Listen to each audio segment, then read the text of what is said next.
All right, so let's go to Jordan right now, and he's covering the protest that you're looking at. They're coming to us. They're coming to us. Hey, Jank.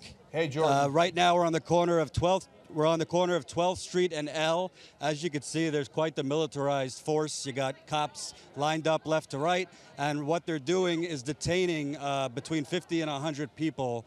Supposedly 50 and 100 people all together broke a glass plane. However, I didn't see that, and I would find that hard to believe.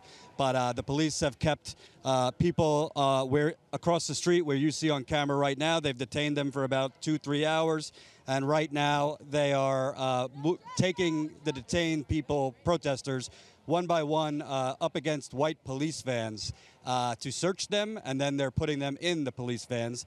I've seen up close police mace protesters using mace on them. None of the protesters here that I've seen are armed, and they maced protesters just for putting 1 foot in the street. And there's a huge contingent of anti-Trump protesters out here.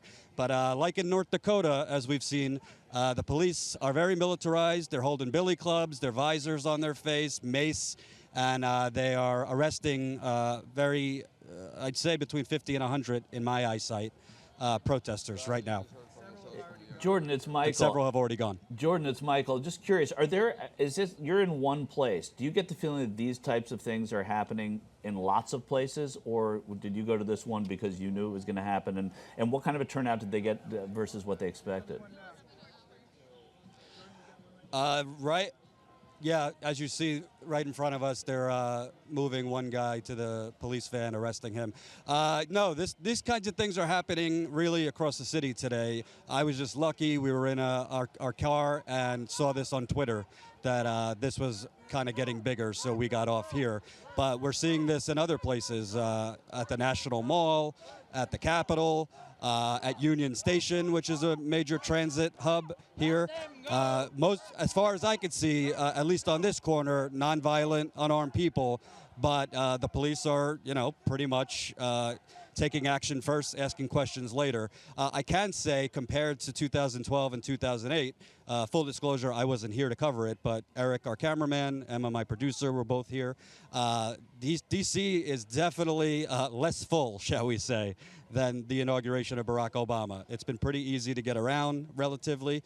The subways, I've been told, have been pretty normal. So Donald Trump has not had the huge results he's expected here in D.C. So, Jordan, I want to get even more context here. So, of course, some of the Trump supporters were at the speech by the Capitol, and then you've got the protesters in different parts of the city, as you were explaining. Is there any place where the Trump supporters are congregating anywhere, or do they go to the speech and then just go where they're going? So at this point, I guess, are the people left in the streets, other than the ones going home, just protesters, or are there any Trump supporters also out and about or gathered anywhere? The biggest conglomerate of Trump supporters I've seen was yesterday at the Lincoln Memorial for the kickoff concert. Today, I've seen Trump supporters, in the hotel, walking in the city, walking towards the Capitol, walking into the actual ceremony. But by and large, walking around the city, it's not even close to comparison. It's way more protesters than Trump supporters. And we've been now in 3 locations. First one was kind of dead, but not a Trump supporter to be seen. Second one, I saw Trump supporters walking out of Union Station, but way outmatched by protesters. And this current one, I don't see any "Make America Great" supporters here. And I should also say that some of the protests we're at, although they are anti-Trump, there's also been chants and speakers against the Democrats too. Speaking out against the Democrats who have also been complicit in American foreign policy disasters and things like that.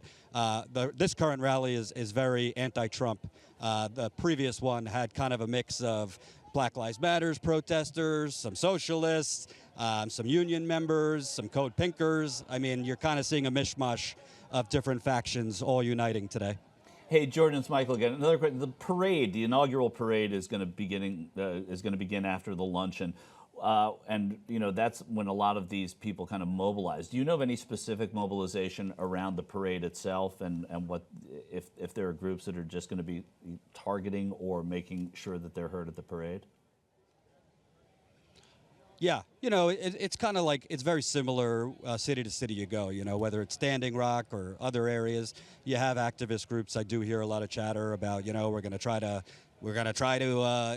blockade the march, or we're going to try to block the governor from coming out of, so I have heard kind of rumblings of that, particularly with the parade. That I'm not there, but I expect security there to be, very, very unprecedented. So, but there are definitely chatter among activists, progressive activists. I've even heard conservative activists, the Never Trump faction of the Republican Party we saw in the primary protesting. Last night there was actually a deplorable.